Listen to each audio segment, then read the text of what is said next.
Hello, listeners. I am so excited that we have a very, very special guest, the Honorable Prime Minister John Briceño.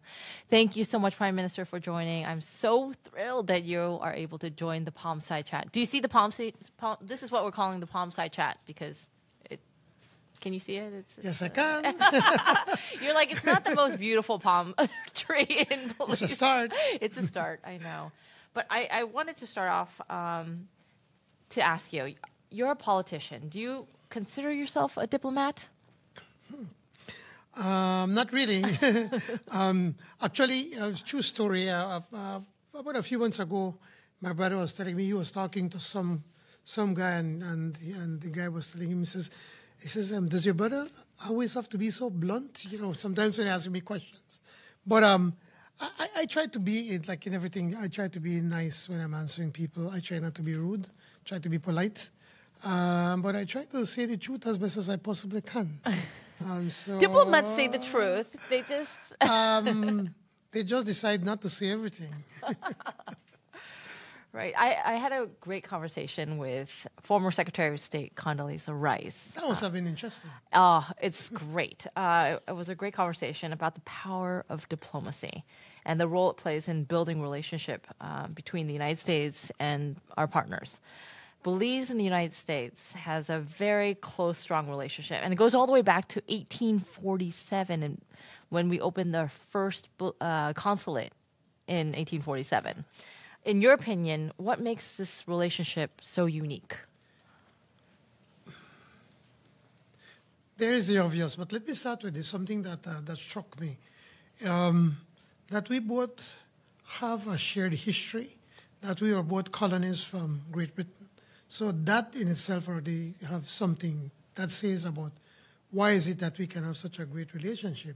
But the issues of democracy, the respect of human rights, property rights, democracy. You know, these are the building blocks of every modern country, and I believe that we share a lot of that in common, despite the fact that the United States is gigantic compared to us. But we have those basic principles that makes us stand out as peaceful nations in the world. I mean, you said it, champion of democracy. The proximity to the United States. Of course. It's English speaking. That's why I said the shared history right. that we started off with British, so that Belize is probably, I think, the only English-speaking country short of Guyana in the Americas after the U.S., because it's Mexico and then it's all Spanish, one Portuguese, and then Guyana and ourselves are English-speaking. So I think that in itself makes us, it allows us to share this strong and special bond as countries, because we stand for the same principles, for the same things as countries. Mm-hmm, right. One of the things I learned about diplomacy, that at its core is about personal relationships, and that's why I've enjoyed immensely being here in Belize, working closely with you and senior government officials and building stronger ties between the United States and Belize. You know, how does building personal relationships help you in your diplomacy? If you look back, certainly with myself, when people ask me, says, why did you get involved in politics? And my immediate answer was because I want to help people. I like to help people. And my strength is that interpersonal relations that I can build very quickly. And so that in diplomacy, whilst you can play your diplomatic role, a lot gets done on a personal level. And I've managed to forge personal relationship with a lot of leaders. And, you know, many times our citizens would criticize or they say, oh, you're flying all over the place, you know. As if you're going on a holiday. A, you see hardly anything, but B, it allows you to meet people face to face. Once you can see somebody, get to know that person, smile with that person, talk with that person, get to know that person, and you shake hands. You build a bond. And that has been very successful for my tenure as Prime Minister, because of that personal relationship that I managed to build, like with Pierre Trudeau, with Justin Trudeau, also with many high officials in the U.S. government, and thanks to your efforts in Mexico, in Central America, in the Caribbean, and in other parts of the world, we've managed to build that personal relationship. And to me, that is what makes it very successful, as opposed to staying in Belize and just allowing the quote-unquote diplomats to handle to do all the work. So right. I think that interpersonal relationship, I think, is the most powerful part, and that I think I'm quite successful at that. I couldn't agree more with that, because your interpersonal, I see you all over Belize, from Orange Walk to PG, sometimes all in one day. And it's impressive. Then you go to Dangriga, and then you go to Hopkins, and then I'm like, where is the Prime Minister going? But you have that power to connect. And I think the 420,000 residents that live in Belize, I think you probably are on a first-name basis with their entire family. Well, they call me my first name, but many times people tell me, Prime Minister, remember me? And I'm saying, well, I know I met him somewhere. They tell us 3 years later at the US convention, there was about 3,000 people, and we were talking here for 5 minutes. In my mind, I said, how will I remember you? And then I said, oh, yes, I do remember. And then we have a fantastic conversation. That's where the diplomat would say, yes, I do remember. That was such a fun conversation. But we have that ability right. to be able to connect. And I think that in the work that we do, and I see the same thing with you. I've always been telling you that I'm seeing you all over the place. Likewise, and Belizeans have warmed up to you. And everyone says, oh, there goes Michelle Kwan, he's the ambassador, and the Olympic skater, And so it makes a big difference. It makes a big difference that you don't take everything serious, but that you connect with people on a personal level. And it helps you locally, nationally, and internationally. Right. It has truly been an honor to be here representing President Biden and really getting to know the people and the culture of Belize. And they are so welcoming and so warm, and I've just had a blast. Well, so hopefully I never go back. You have a good mentor in President Biden. He is the ultimate politician. And sometimes I watch what's going with him, and I said, how on earth do you do that? Well, does Rosanna, your wife, know that? Can you imagine being a politician for so long? I mean, you never know. Belize is very unique. It's considered both a Caribbean and Central American country. How does Belize's dual regional identity impact its foreign policy, and what opportunities does it present? Because it is very interesting. I mean, when people say it's 1 foot in Central America, 1 foot in Caribbean, and now involved in CARICOM, SICA, Sid's country, it's... Well, historically, we've always been so close to the Caribbean. And even a lot culturally, although that is changing a bit with the influx of Central America. But when you look at what has happened over the past 30, 40 years, Belize has transformed a lot in the sense that now that the Hispanic population is by far the largest ethnic group in Belize. And so many of us will be learning Spanish at home as our first language. But once we go to school, then they teach us in English. And when we're in the streets with our friends, we speak in Creole. And that gives us, I think, a special mix and a strength way to be able to connect with both sides, that we're in the Caribbean, and so that we understand the Caribbean, and we've lived through a lot of what the Caribbean has been through. But at the same time, because our connections now with Central America, it gives us that unique position to be able to talk to both sides. Right. And I know we've always been talking about being just a bridge, but I think over the past 3 years, we've been demonstrating on how is it that we can get these two groups together. And it puts us in that unique position because we can look from both perspectives, from a Caribbean perspective and a Central American perspective. No, that's well said. When people think of Belize, Americans think, oh, tourist destination. But there's so much going on here, more than just tourism.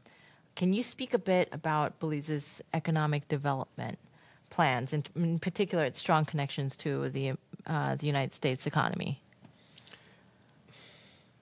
There's this saying that whenever the United States sneezes, we get the call because we're right next to you.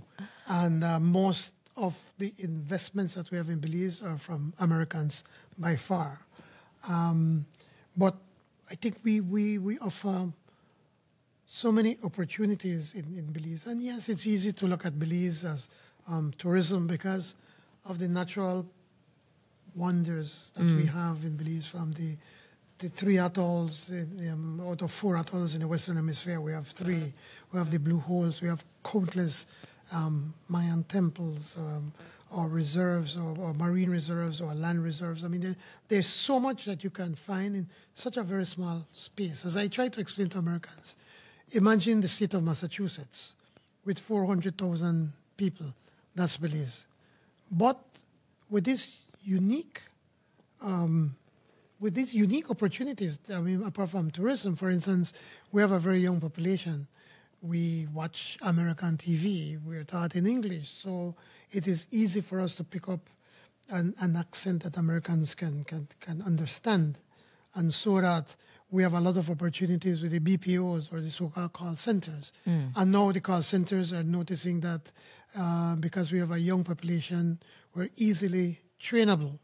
And by doing that, now they're realizing that, okay, we can do more than just answering the phone and starting to fix problems, or trying to solve problems for their customers. So we're going up the value chain in that service. So we're offering that service. Actually, I was talking to a young man last week who was telling me he wants to go to study law. But right now, he's working for a law firm in the United States, here in Belize. And I found that amazing. I was campaigning in San Esteban, a small village, a few years ago, and I said to the guy, so what, you have a day off? It was during the week. He says, no, I work from home. I said, yes. I work online for an American company. So we have a young, easily trainable population that speaks English fairly easy, so that these call centers are finding Belize the right place to come. But we also have the opportunities in agriculture. We've been creating closer ties with Mexico, Guatemala, the Central America, so we could open up into those markets, and also the United States market, so that, as I tell everyone, I was talking to my sons I think last year, I said, listen, the future of this country, or of the future anywhere, is agriculture and technology. People always have to eat, and then, well, technology, we know that that's what's driving everything. And so we also have that opportunity with agriculture. So, the issues of the blue economy, the orange economy, the green economy, all of that, you find them right here in a small area, a small country whose development is just starting. So because of that, there is endless opportunities in Belize. Yeah, I think you're absolutely right. Young population, bright minds, people who are eager in certain fields, and definitely technology, agriculture, and of course tourism, because there's so many beautiful things here that when Americans actually come visit, I know a lot of people who end up moving here is because they visited once and they never left Belize. Hey, I'm falling in love with Belize, so I might not go back to California. I'm just making an announcement here. In addition to economic opportunities, we partner on other issues like human rights, anti-trafficking, and anti-narcotic efforts, and so much more. When it comes to security, how can we increase our partnership so that it impacts the entire region? I think that many people, when they think about security, I think they look at it from a wrong perspective. Why do I say that? Because, for instance, when you look at, say, the drug trade, they're saying, well, we don't have the problem, it's the United States. And so they only use us as a transit point. But what they fail to realize is that once these people start to land in Belize, for instance, Belize, and they come with so much money and ruthlessness, that more sooner than later, they're not going to be paying you with money. They're going to be giving you drugs. They're going to give you guns. And then that is going to become a problem for us. And then eventually they might say, you know what, I think we're going to stay here and not move on. Look at what has happened around us. Look at Mexico. Tens of thousands of people have been killed in the fight to try to get the narcos out. Guatemala, Honduras. I mean, even El Salvador now, who has 75,000 plus people in prison, which has worked for now, I don't know for how long. Well, for how long are you going to keep 75,000 people in jail forever and ever? So it is important for us to understand that it is not in our interest to try to condone or just to look at the other side. But we can't do it alone. We don't have the resources, we don't have the technology, we have limited people.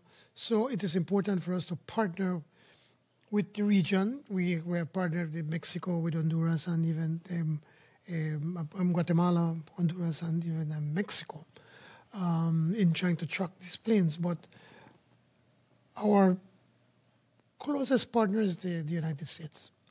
And the United States, we have the willingness to cooperate and to try to stop these planes or any of these when it comes to drug trafficking or trafficking of people.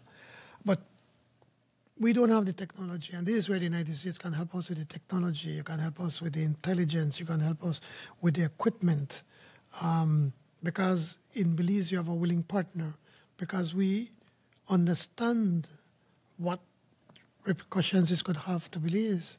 As I've said to officials anywhere in the world, I talk to Mexico, Guatemala, and even with yourself and American officials that are prepared to listen.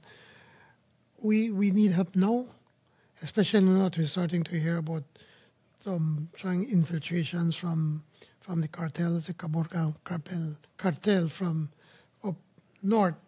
We need help to stop them from even stepping into Belize now. Because if we don't do anything about it, 10 years from now, Belize could be a totally different country.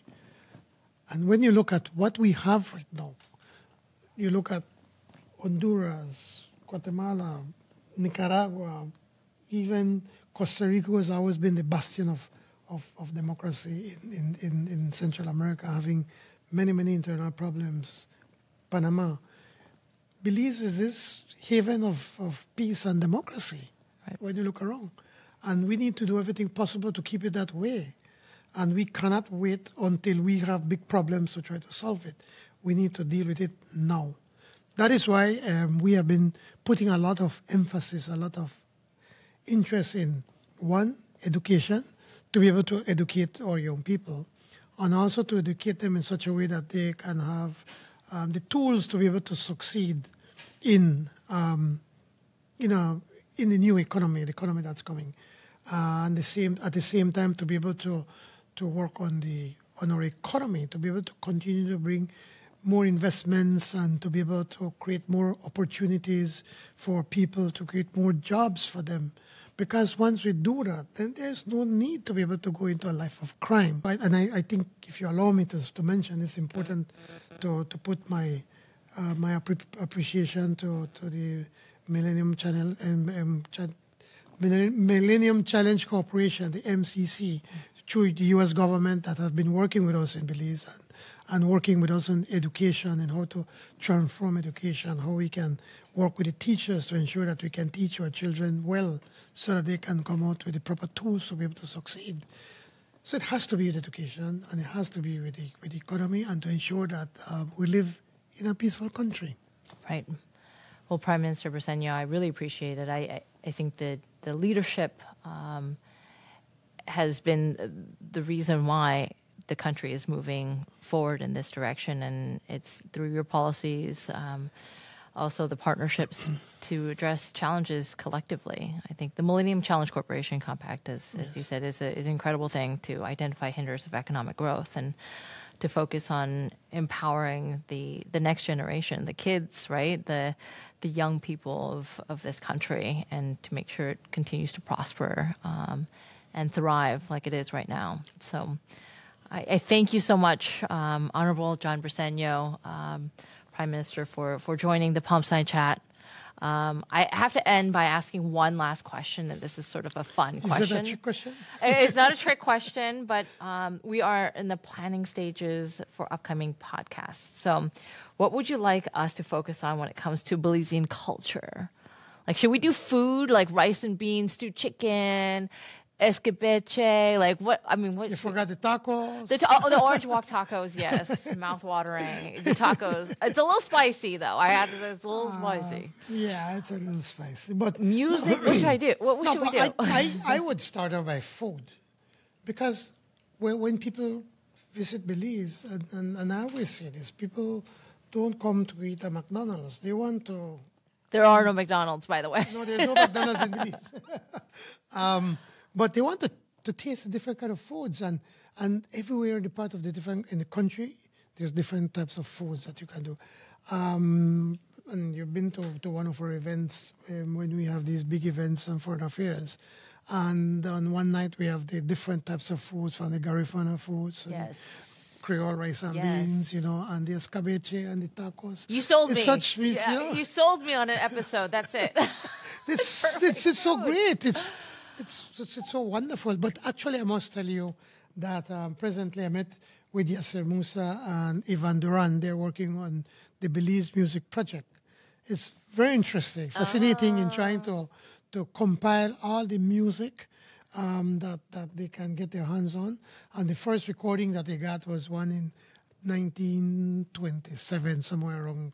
That was recorded with these men playing a saxophone, a guitar, and sing. Very on the rough side, but it's quite interesting.